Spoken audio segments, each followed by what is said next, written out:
In Babylonian mythology, Irkalla was from the underworld, from which there was no return. There were two traditions explaining how humans had entered the netherworld. According to one of them, the road to the netherworld passed through the steppe land that was swarming with demons, and across the Kuba River, and then through 7 heavily guarded gates. Another version described the road to the netherworld crossed by boat down one of the rivers of the upper earth and across the Apsu, the sweet waters under the earth, to Irkalla, the lower earth. At first, the only ruler of Irkalla was Ereshkigal, the queen of the Great Below, a granddaughter of Enlil and older sister of Inanna. She ruled the netherworld with her husband Nergal, the king of death, who brings disease, plague, and all misfortunes caused by heat. Irkalla was host to many demons, including the hideous child devourer Lamashtu, the fearsome wind demon, and protector god Pazuzu, and great demons Galas, who dragged mortals to Irkalla. On the basis of various texts, it can be assumed that the Babylonians located the entrance to the underground world, where the sun set in the western desert. The Babylonian sun god, Shamash, descended to these regions. The entrance was supposed to be at the grave of the deceased. In the Babylonian writings, the grave was the entrance to the underground world. The Babylonian myths were inspired by the Sumerian beliefs and later repeated and further developed. The netherworld was described as a dreary place.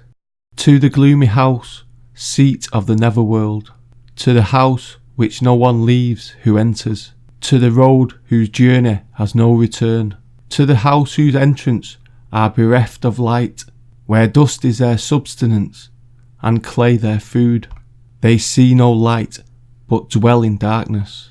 They are clothed like birds, in wings for garments, and dust has gathered on the door and bolt.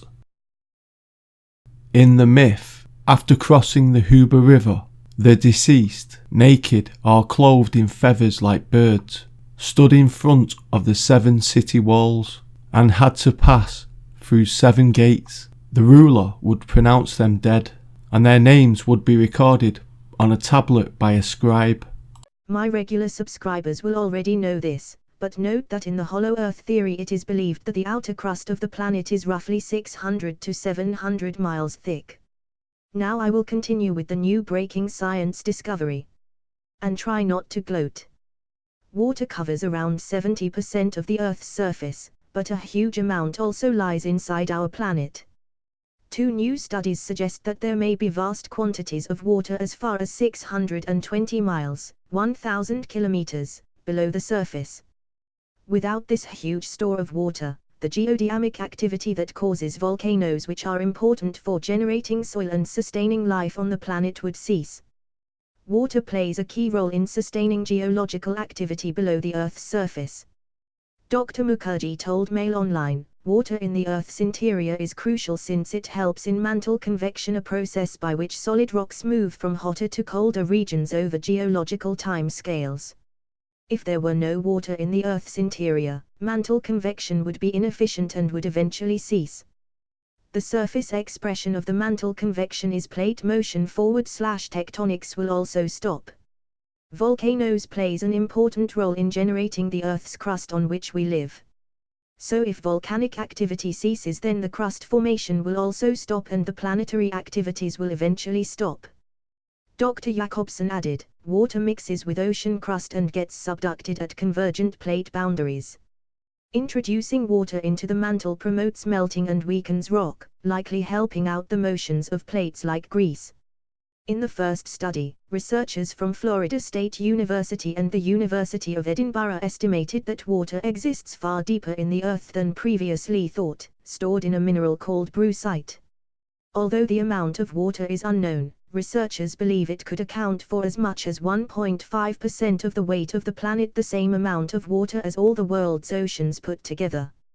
Mukherjee, who led the study, said, "We didn't think water could be stored by hydrous minerals such as brucite at these depths.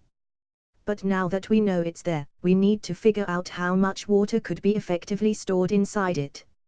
Geoscientists had long that brucite, which is made up of 50% magnesium oxide and 50% water, was unstable. But the latest research, it transforms into more stable 3D structure at these depths. The team made the discovery using quantum mechanical calculations that probed different possible structures for brucite in the deep Earth environment. In a parallel study, researchers from Northwestern University in Illinois suggest that this water is much deeper than any seen before, at a third of the way to the edge of Earth's core. The researchers discovered a diamond, spat out 90 million years ago by a volcano near the São Luís River in Juiz, Brazil. The diamond had an imperfection, containing minerals that became trapped during the diamond's formation. When the researchers looked at it under the microscope, they saw evidence of the presence of hydroxyl ions which normally come from water. The nature of the imperfection suggests that it formed in the lower mantle. Speaking to New Scientist, Steve Jacobson, who led the study, said, "This is the deepest evidence for water recycling on the planet." The big take-home message is that the water cycle on Earth is bigger than we ever thought, extending into the deep mantle. One of the studies suggests that brucite may go through a high-pressure phase, transporting water deeper into the realms, without decomposing.